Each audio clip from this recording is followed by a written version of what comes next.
That Matter podcast. My name is John Harris. I wanted to show you some things from the mainstream and fringe media today concerning Christianity and whether or not Christians should have a voice in the public square. Of course, this is an issue that is coming up more frequently, and I think we see the future of what this might look like in the coming years of the Biden administration especially. But just as the culture changes, I don't know that you necessarily need a Democrat-run administration or a Republican-run administration. I think these issues would be there either way. First, though, a word from our sponsor, which is Gold River Trading. Gold River CO, Gold River Company. You can go to goldriverco.com and get yourself some of the best tea and hot chocolate. I believe it's cinnamon hot chocolate, actually, they have.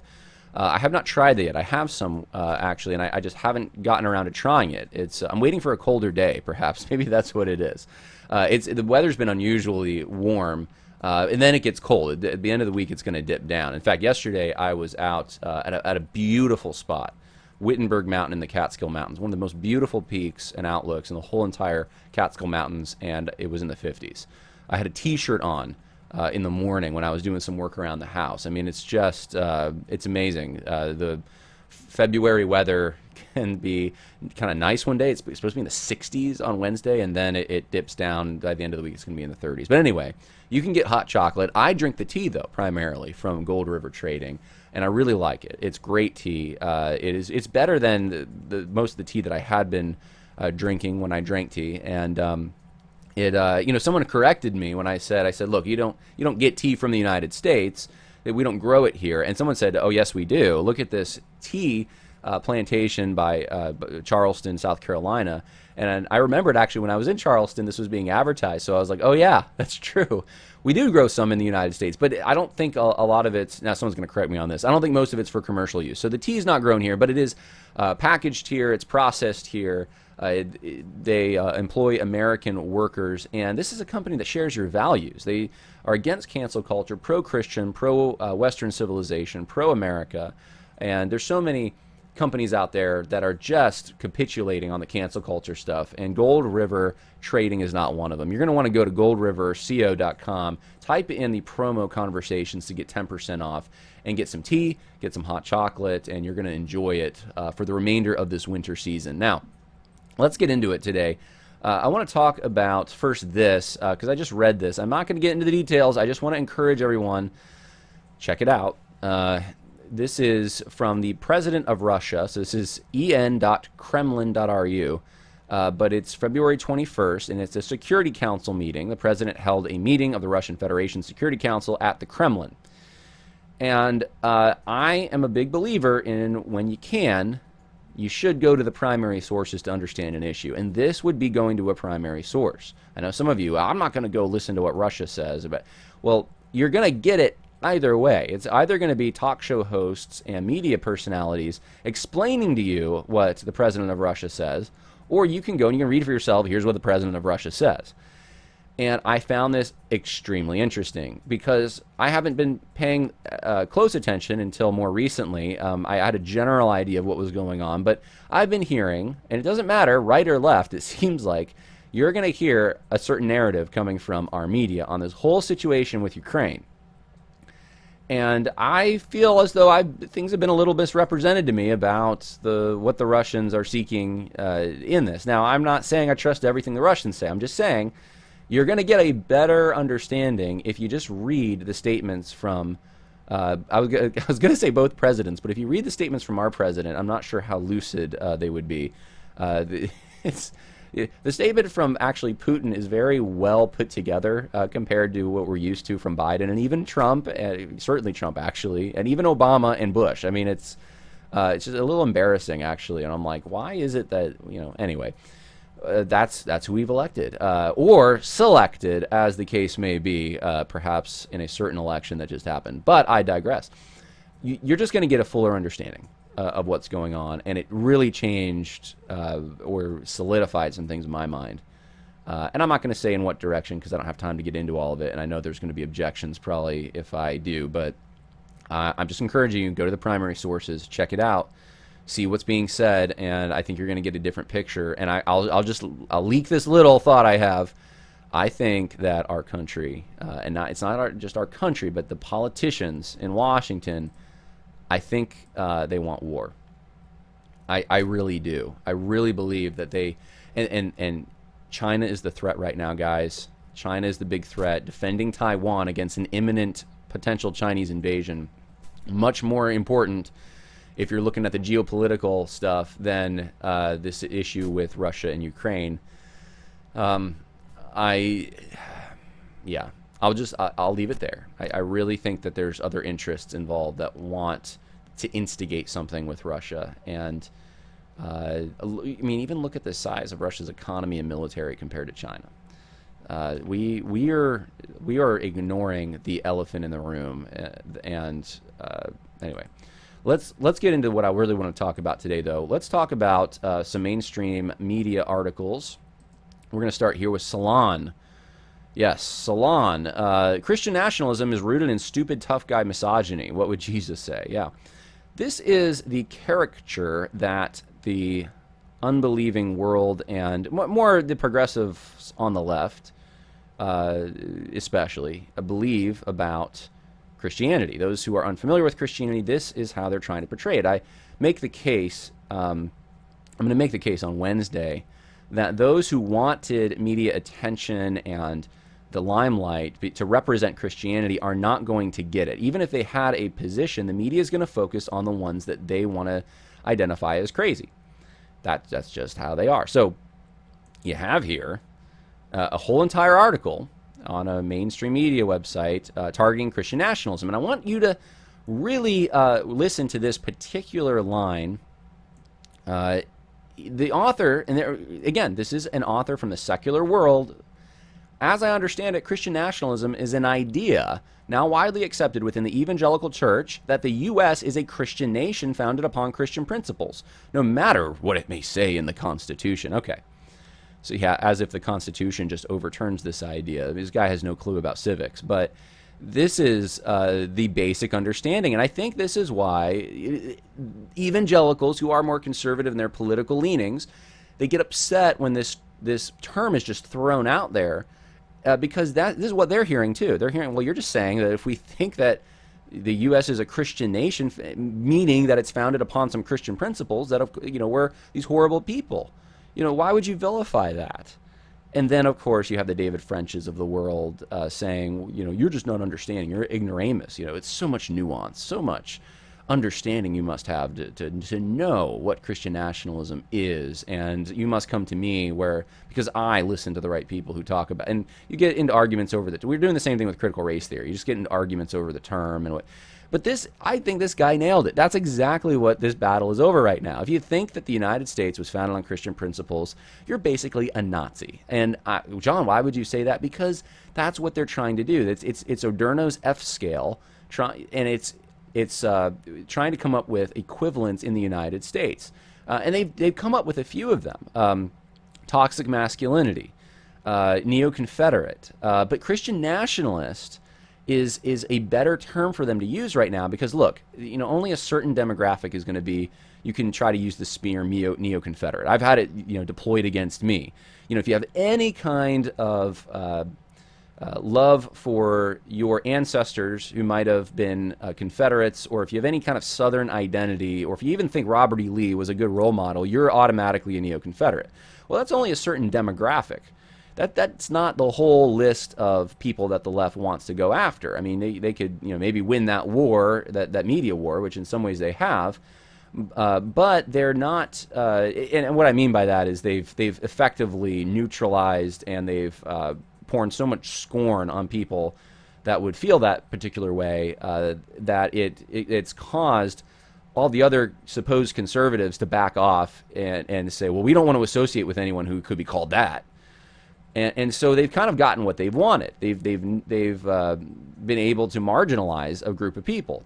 Now they're doing it with Christian nationalists because this is a broader group of people, and it's their number one enemy, the evangelical conservative Christians who tend to vote for Republicans. They can call them a smear, and it all comes back to they're Nazis or they're racists of some kind. They're evil. They're oppressors. That's all this is. They're oppressors. They hate certain people. Then they can effectively neutralize and do the same play. Again, they can marginalize them, and it's working. It's working the same way it always works. No one wants to be a toxic masculine person. No one wants to be part of the patriarchy. Yeah, there are certain people, rah-rah, I'm part of that, but in the mainstream, it's not acceptable. In the mainstream, it's not acceptable to think that your Southern ancestry is worth preserving, their memory. It's not acceptable now to think that Christianity has anything to do with our civics and the way that our country, our identity as Americans. Christianity shouldn't be even part of that. And of course, this is a big change from the whole entire history of our country, but now here we are. And so this is what they keep doing. And I just thought that was interesting. I think this, is David French going to go after this writer at Salon that he doesn't understand Christian nationalism? No, he won't. Of course he won't. Because these are the people, David French, and I'm picking on him, but that's a lot. It's a big group of people in the elites in quote-unquote Christianity. These are the people they want to get approval from. So, Christian nationalism is based not in the Bible or the teachings of Jesus, but on the idea of the traditional American family. Oh my goodness. What could be worse? Separating the Bible and the teachings of Christ from the traditional American family. What do you think created the traditional American family? What do you think really inspired, in many ways, many aspects of that? Well, it's the Bible. So, the divorcing the two is just stupid. The roles of women have changed, and divorce has become more common. Same-sex marriage gains a firmer footing, and now with the movement for transgender rights and the visibility becoming more public, the panic of the Christian nationalists becomes even more desperate. Oh, man. All right, so let's get to the final point on Christian nationalism is around all the macho tough guy stuff that seems to be on the tips of every right-wing leader. Being tough seems to be the only thing conservative commentators and evangelical leaders care about. Trump is supposedly the epitome of that, and his little posse loves him for it. You see the scorn dripping. This is actually so funny. This is like playground stuff. This guy is so just immature in the way he writes. I won't pretend to understand it. After I graduated middle school, being tough just didn't seem that important. But yeah, I can tell this guy not tough at all. But for people like Sean Hannity, Tucker Carlson, Jerry Falwell Jr., and of course Trump, it's important to keep pretending that they are a bunch of tough guys. Yeah, well, Sean Hannity is a Catholic. Tucker Carlson is, I believe, an Episcopalian. Jerry Falwell Jr. just claimed, and he never claimed to really be, at least since his role at Liberty in the provost position, he never claimed, or the chancellor, he didn't claim to be a Christian. And recently he said, look, I'm not a religious person. Trump, of course, he's Trump. He's... take that for what it is. These aren't exactly your evangelical choir boys here. But this is, all the hatred and, the people that vote for Trump are evangelical. So he says, I'm no tough guy. Well, yeah, I don't know. You're pretty tough on the people you don't like here. But I'm happy to offer a challenge to any of these fake tough guys. Debate me anywhere, anytime. I am truly blue collar, a member of the American working class. Yeah, you're writing for one of the most elite publications, pouring scorn on people who are a working class. So, like, this is, I don't know what we even call that, a turncoat or, what. I'm a Bible-believing minister and a flaming liberal. Oh, wow. I believe that the Christian nationalist message comes from the devil himself. All right, I'm going to stop. This is just immature. It's laughable. It's so ridiculous. But this is just a rant in Salon, against Christians who would be tough. Now, what's the purpose of something like this? What do you think it is? This is, I think, what Christian elites often miss. They see something like this, and their reaction is, oh no, we have to run the opposite direction. How can we be associated with those tough guys? They're offending people. They don't like us, and I really want to be liked by people in Salon and the Washington Post and New York Times and USA Today and etc. I really do. So I'm going to run the opposite direction. And I'm going to show them I'm a really nice, compassionate guy. Look, I just, LGBT, is it a sin? I don't know. Let's just have a conversation. Let's get a cup of coffee. Let's talk about it. There's so many sins out there. And what is sin? This is the tactic that's being deployed so often. They try to, here's where I can agree with you. Here's the common ground we have. I'm not like those other guys. And the separation firmly exists. That's why they have to distance themselves constantly from folks on their right. Constantly, they're looking to their right, finding someone they can cast to the outer darkness, because then they can showcase themselves to media elites and secularists that are, totalitarian secularists who might have the power to cancel them. They can virtue signal to them that, look, I'm not like the guys you hate. And I really think that's what's going on here more than anything. They're looking at the people with the power and trying to ingratiate themselves to them. Now, what is that? So that's the response I would say most evangelical elites would have. What's the proper response? If you read this article by Nathaniel Manderson, is his name, you're actually finding out what the left is afraid of. They're telling you their fears, telling you exactly what they don't want. Why would they feel the need to publish a piece like this? Because they have to try to convince people to reject this kind of thing because they're afraid of it.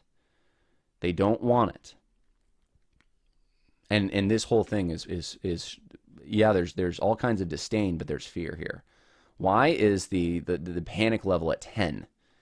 Because this gentleman is afraid for some reason that these guys get power into powerful positions. And he doesn't want that. And this is the takeaway I think that people should have who are on the right politically, and evangelical Christians who believe in biblical orthodoxy. They should look at this and say, let's crank it up a little more. Let's crank it up to 10. You know what? There's something working. We're over the target. That's why we're catching flack. Doesn't mean you become like Jerry Falwell Jr. or Donald Trump or Sean Hannity, because that's not ultimately what they're afraid of. Those are just representations in the mind of this particular author. They're afraid of, the article talked about it, the traditional family. They're afraid of thinking that Christianity is somehow part of the foundation for the principles that led to the formation of the government of the United States. So there's some identity that Christianity has a link to if you're an American. They're afraid of Christians exerting their influence on the political and public stage. Do it more. They're telling you what's working and what they don't want you to do. And instead, most Christian elites do exactly what the media wants them to, and they just retreat more. So that's from Salon. Now, there's a little article from the, let's see, is this the one I wanted to? No, I wanted to start here. Okay, we'll start here. All right, this is an article from the Jacobin Magazine. Jacobin actually used to be the word that people just use for communists, really, but it is a communist magazine, and there's an article in it recently. What's the date on this? It's very recent. It says, I don't think it says the date. Okay, well, it is a recent article, I know that, and it's the anti-Semitic face of Israel's evangelical allies. So it shows John Hagee here addressing a bunch of pro-Israeli, State of Israel people, and the thing is, let me just boil this whole article down for you. If you want to evangelize Jews, if you believe in the conversion of Jews to Christianity, you are an anti-Semite, okay?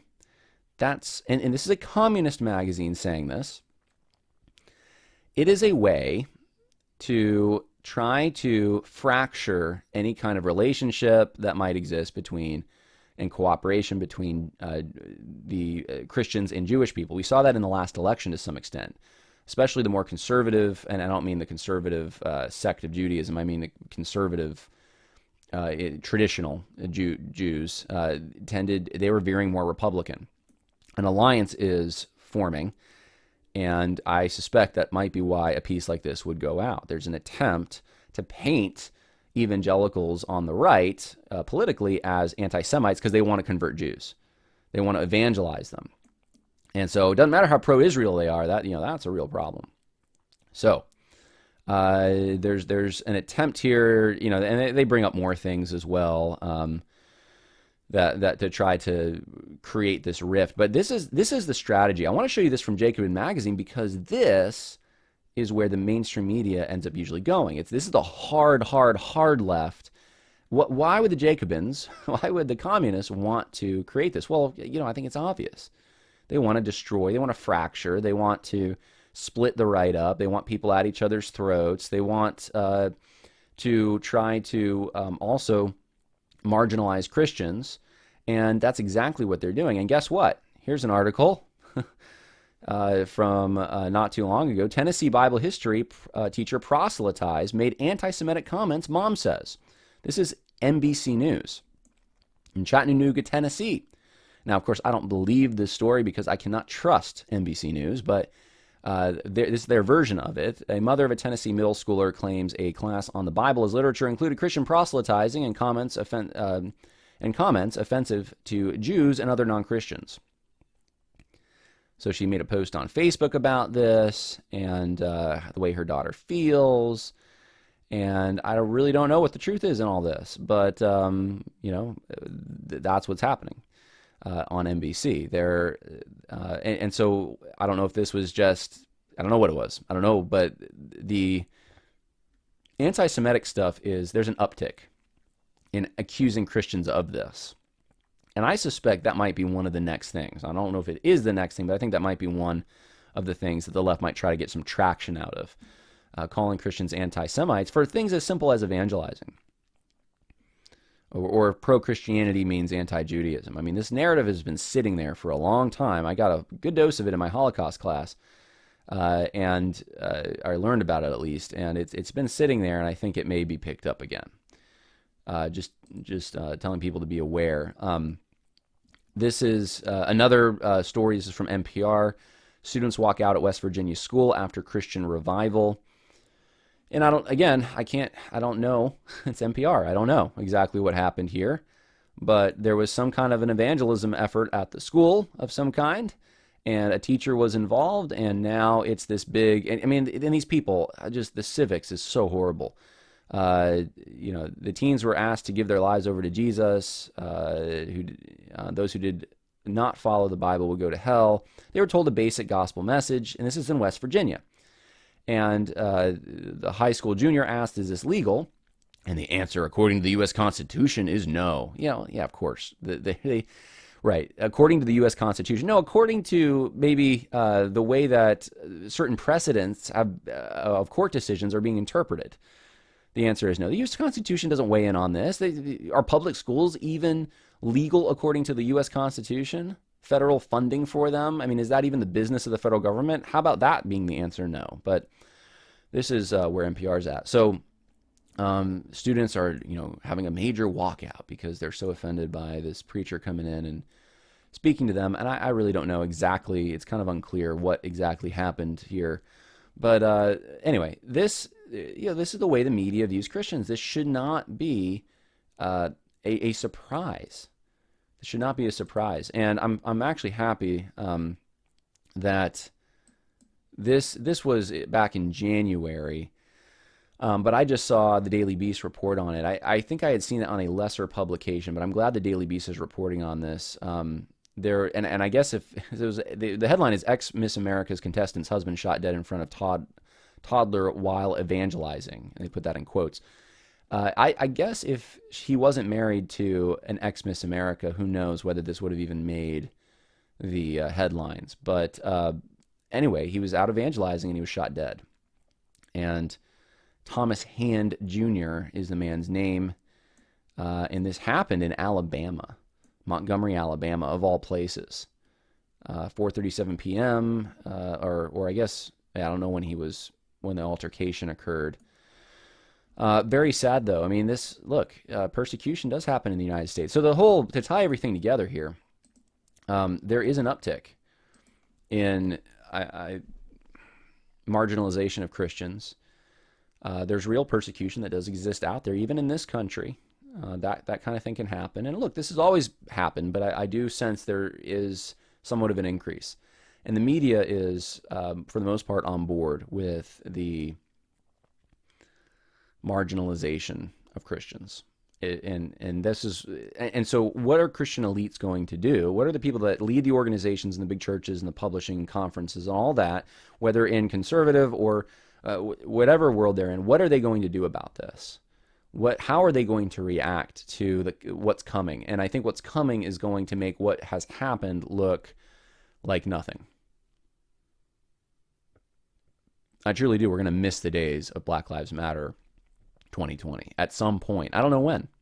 I don't know the time frame. I just know that the trajectory is to figure out ways to marginalize Christians more and more and more, make them out to be freaks, weirdos, haters, people that aren't fit to be in society and have any kind of influence whatsoever. They're dangerous. You hide your kids, hide your wife.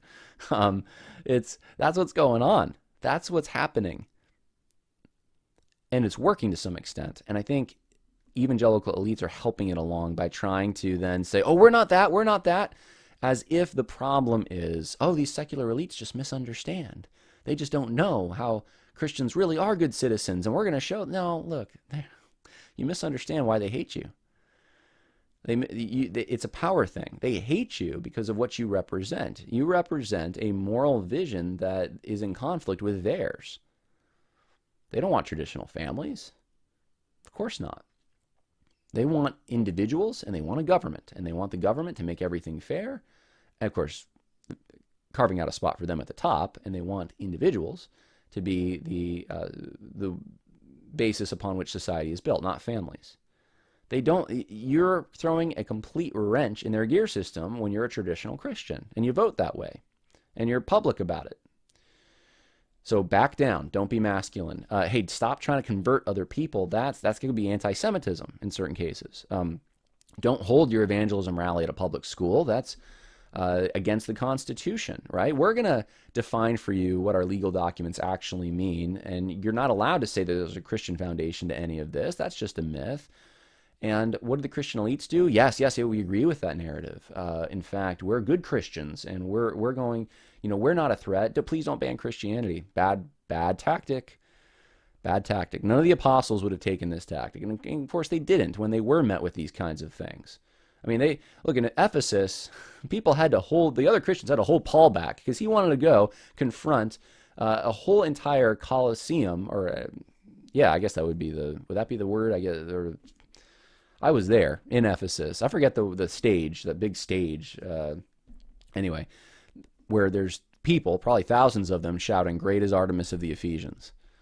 And, Paul's the number one hated guy. I mean, they would kill him. They would rip him apart if he showed up because he was putting the idol makers out of business.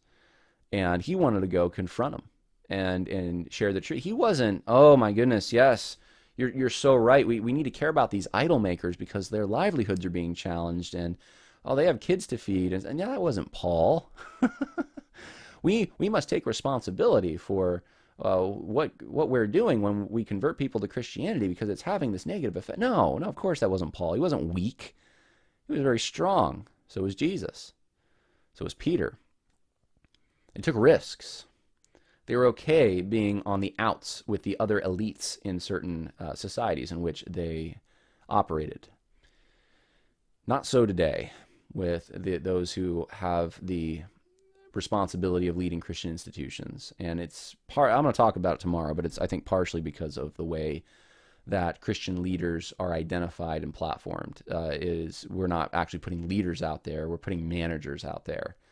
And we don't need managers right now. We need leaders. We need men with backbone. So that's the podcast today.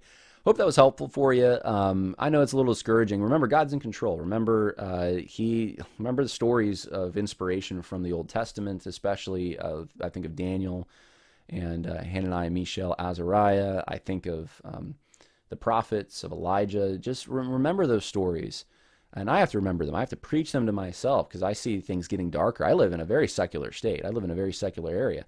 And I see things all the time. I mean, I moved away for 4 years. I came back, and now I'm seeing I was at Barnes & Noble the other day, and there's right at the entrance on the display is a book on spells.